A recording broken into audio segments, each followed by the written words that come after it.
மே மாசம் 26 CM ஆனாயே Vijay, CM ஆன நாளாய் நீயும் காயமானாயே.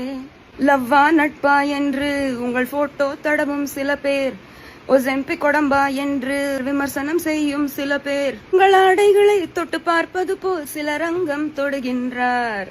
அடசாலைகளில் உள்ள ரசிகரெல்லாம் ஒரு சங்கம் வைக்கின்றார்.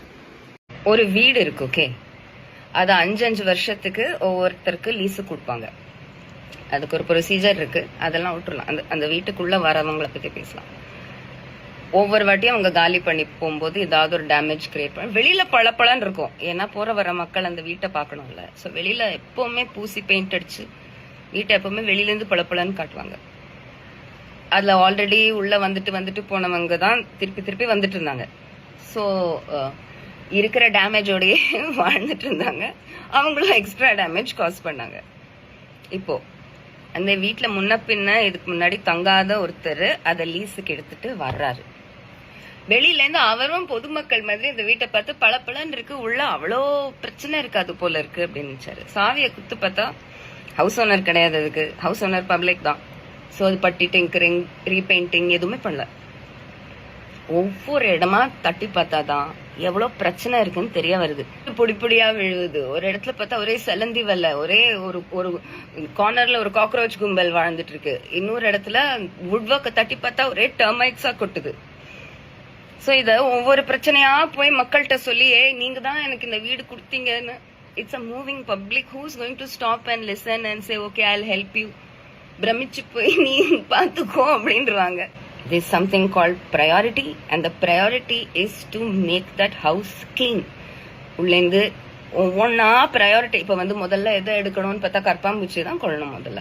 ஸோ என்ன பண்றது, கற்பாம்பூச்சிக்கு ஃப்ரண்ட்ல இருந்து தீனி போகுது, அதுக்கு பேக்ல இருந்தும் தீனி போகுது. பேக்ல இருந்து போற தீனி டாஸ்மாக், ஃப்ரண்ட்ல இருந்து போற தீனி தான் அவங்க பிரச்சனையா உருவாக்கலாம் நினைச்சு எல்லா இடத்துலயும் கரண்ட் கட்டு பண்றது. ஒரு நாள் அப்சர்வ் பண்ணி பார்த்தா ராத்திரியில மட்டும் கரண்ட் போகுது. ஏன் அந்த டைம்ல இபி ஆபீஸ்க்கு போனா யாருமே இருக்க மாட்டாங்கன்றது தெரிஞ்ச விஷயம். இன்னொன்னு அவங்க கொடுக்கற ரீசன்ஸ். யாரும் இத பத்தி விழிப்புணர்வு ரீல்ஸே போட வேண்டாம். யார் யார் வீட்டுல கரண்ட் கட் ஆச்சோ 3 நாள்ல தெரிஞ்சிருச்சு இந்த காக்ரோச் கும்பல் தான் இதுக்கு பின்னாடின்னு.